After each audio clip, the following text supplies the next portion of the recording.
Welcome to evening time.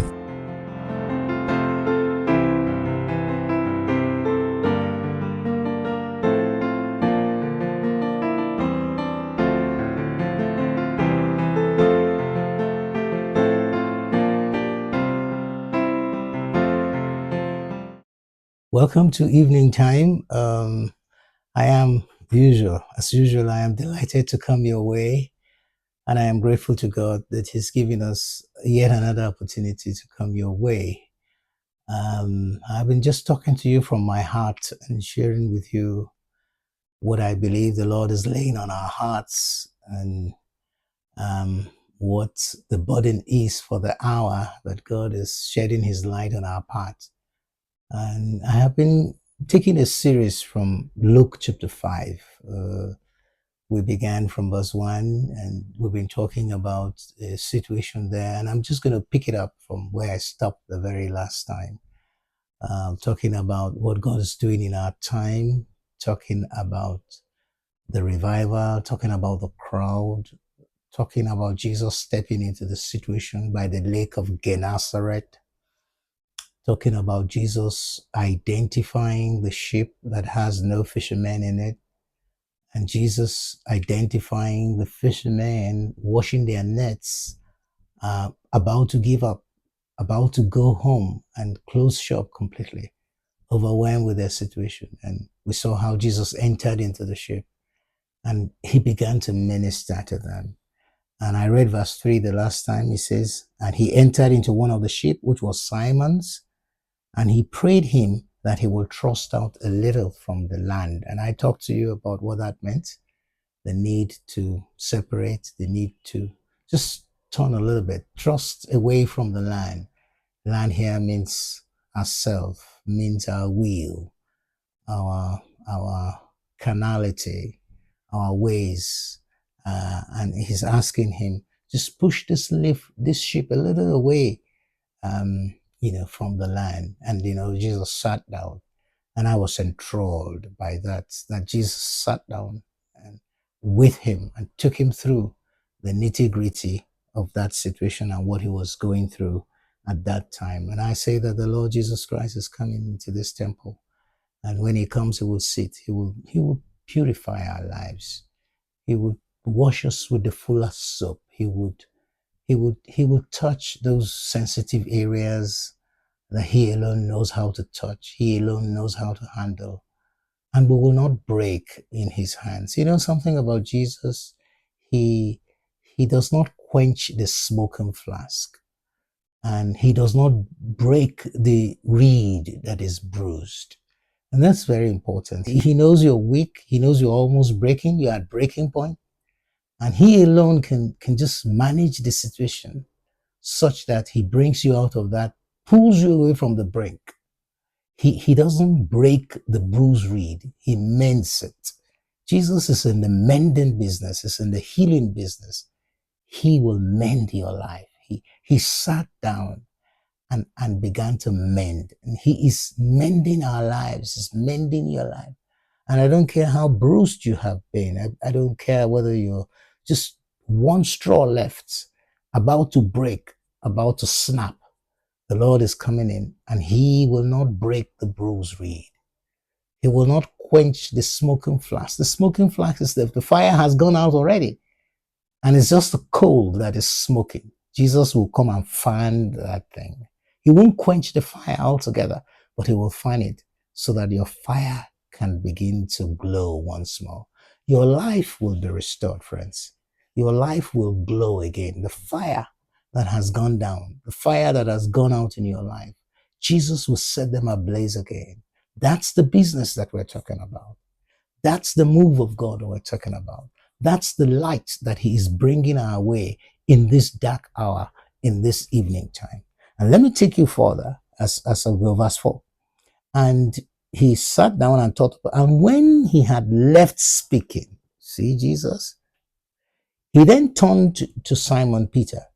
He said to Peter, you see, he came in there because he knew they had a need. But after he had done, he took his time. He ministered to the crowd, took care of the crowd. but took care of the needy. There's a crowd within the crowd that no one could touch but Jesus himself. And Jesus called the crowd and ministered to them. After he was done speaking, you know, people are at different levels. You have the outer court, you have the holy place, and you have the holiest of all. At every level of your need, you know, he knows your need. And he is capable of ministering to you wherever you are standing. We're not all on the same level. Our needs are not the same. Our experiences are not the same. But he knows where you are. You know, after he was done speaking to the crowd, ministering to people at that level, he then turned to Peter and began to minister to him. Nobody will be left out. Jesus leaves no one out. Whether you're short or tall, whatever your background is, whatever your experience is, he will not leave you out. No one will be stranded in this move. In this great work that God is doing, this great work of restoration, he will not be. It doesn't matter what your church, it doesn't matter your group, it doesn't matter where you're coming from. He will not leave you stranded. And I am amazed. After he was done speaking to the crowd, he then turned on Peter. He was able to identify. You see, God is raising a church within a church. I must tell you that.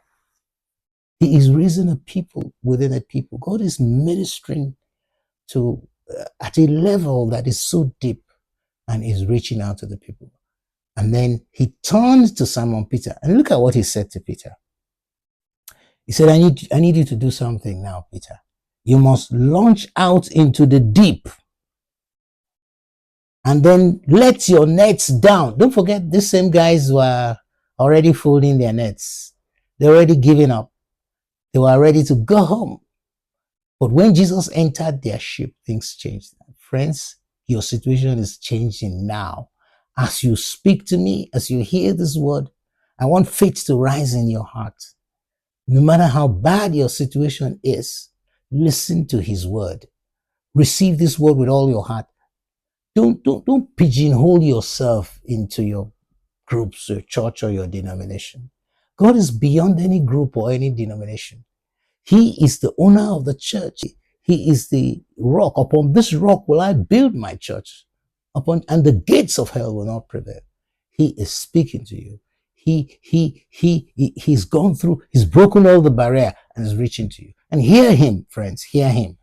Listen to him. Embrace this word with all your heart. And the Lord will turn your situation around. He said to Peter, I know your, and then, Peter started telling him all the story. He said, look, we've been here all day. We've toiled day and night to try and catch fish, and we didn't catch any fish. And Jesus knew that story before Peter told him. That's why he entered the ship anyway. He knew what they were going through. He knew their experience. He knew they were tired already, exhausted. He knew they had toiled all day. So while Peter was telling the story and complaining, Jesus knew all of that. Friends, this is not the time to complain and to talk. This is just the time to surrender, because he knows your need. He knows what you need, and he is putting his finger on that to turn that situation around. And you know what he said to him? He said, Peter, you got to do something right now. You've got to launch out into the deep. You've got to step out, friends. You've got to break the glass ceiling. You've got to do the extraordinary. You've got to come out of your little corner. You put so much limitation on yourself already. You put yourself down when God hasn't put you down. You see yourself as if you cannot. And when you say you cannot, you will not.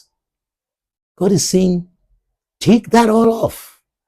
Those mentality that you have and has put you in a cage, that bondage that you have boxed yourself into. And you think that this is the end of the world. You think you can't do it. You've limited yourself. The Bible says the greater one is in you. And that greater one is able to overcome the enemy that is without. Paul says, I can do all things through Christ that strengthens me. And the Lord said to Peter, get up from your low estate. Get up from this peripheral level. Get up from this level that you have tied yourself into. That's not where I want you to be. Just standing here and toiling with the nets from morning till night. That's not where I want you to be. I need you to launch into the deep. I need you to push the barrier, push the frontier. I need you to break the glass ceiling. I need you to move. He said to Peter, cast your net into the deep. And I hear God speaking to someone who's listening to me today. You've tried your best. You've done everything. But you're just going around this mountain in circle. Morning to night, year in, year out. Your business is just going around. Nothing is moving. Your relationship is just stuck. Your whole life, your health is in shambles. And you're just stuck in that situation. He said to Peter, I need to do something in your life, and I need you to launch into the deep. I need you to take your eyes away from everything that is around you. I need you to look unto me, not unto your situation or circumstances. Launch into the deep. That was what he told him. They've been out there, they've limited themselves. God says now is the time. You see, there is a Kairos moment. And I believe that for you, this is your Kairos moment. You've labored, you've gone from church to church, you've done everything, but this is your moment. They've been out there in that lake, they've been part of that revival. Nobody could solve their situation. They were tired. Only God knows how many days they have toiled without catching one fish. They were at their breaking point. They were washing their nets to go home when Jesus stepped in. Jesus is stepping into your situation, friends, and I can tell you that he's stepping into your situation right now. He knows you are at the breaking point, and he wants to turn your situation around. He's telling you, get up from that situation. Get up from your despondency. Get up and stand up and launch into the deep. And you will see what the Lord will do. That's what God told Peter. And Peter, he told Peter, let your nets down. What does that mean? He said, let's get up, launch into the, and then let your nets down. What are your nets? What are the things that have sort of clogged your eyes and the things that have bound you? He says, let them down. You know what? Your ego. Some of us are so full of ego. Your pride, you know what? The Lord is saying, for once, put your pride aside. It's not about you now. This is God taking over. So don't stand in God's way. Don't let your ego stand in God's way. You know the blind Bartimaeus, the man they called blind Bartimaeus, he was by the corner of the road. Everybody knew him. He was a beggar. But when he sighted Jesus, he got up. He launched into the deep. He took his big Baban Riga or whatever it was he had, threw it up. Everything that could stand in his way, he threw it up. He took decency and threw it off. Some of us are so decent and more decent than even God. We're so together that we can't get up and clap our hands. We can't sing. We can't worship God because we're so together. We're so dignified. You need to throw your dignity one way. God is not looking for dignified people. He's looking for committed people. He's looking for people who will serve him. You know, he was crying, thou son of David, had mercy on him. They thought that was not decent. They asked him to keep quiet. He wouldn't. He continued until Jesus attended to him. Friends, he's saying, let your nets down. And I don't know what your nets that you're holding. That facade that is covering your eyes. That ego, that attitude. Some of us have some attitude that are proud attitude. You look down on other people. Some of us have, some attitude that we need to let go and let down. And so when Jesus told him, put your nets down, put those attitudes down, humble yourself under the mighty hand of God. And in due time, he will do what? He will exalt you. He will raise you up and set you on a high place. So friends, this is the time for you to let your nets down and to put it in, let it go, and see what God will do. Take yourself out of the road. Humble yourself. God is telling you, you need to forgive. You need to ask for forgiveness. But some of us are just too proud to do that. Those may be some of the nets that you need to put down and let God take from you. Let me quickly see if I can move this forward and see how we can wrap all of this up. I don't know if I can do so now, or maybe we'll have to do it in another session. But this point is so important that I probably want to drive it in a little bit more. The need for you to humble yourself.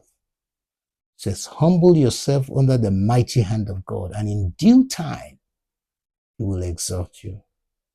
He says that God will resist the proud, but He will give grace to the humble. He said that a broken heart and a contrite spirit, God will not despise. God can turn His eyes away from anything else. But when God sees a man that is broken and truly humble, God will never turn His back on you. He will lift you up. Today, I don't see a lot of brokenness in the house. People are so strong in their will and in their ways.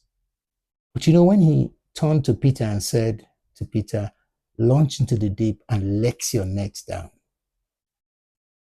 Bring down that facade. Bring down that image. Bring down that strength that you have. Because the arm of the flesh will fail. And your confidence could be in your money. It could be in your congregation. It could be in your education. It could be in your experiences. But you need to lay all of that down. You need to lay all of that down so that God can come in and begin to work in you, so that He can begin to turn your situation around. And that's what I hear God saying to Peter.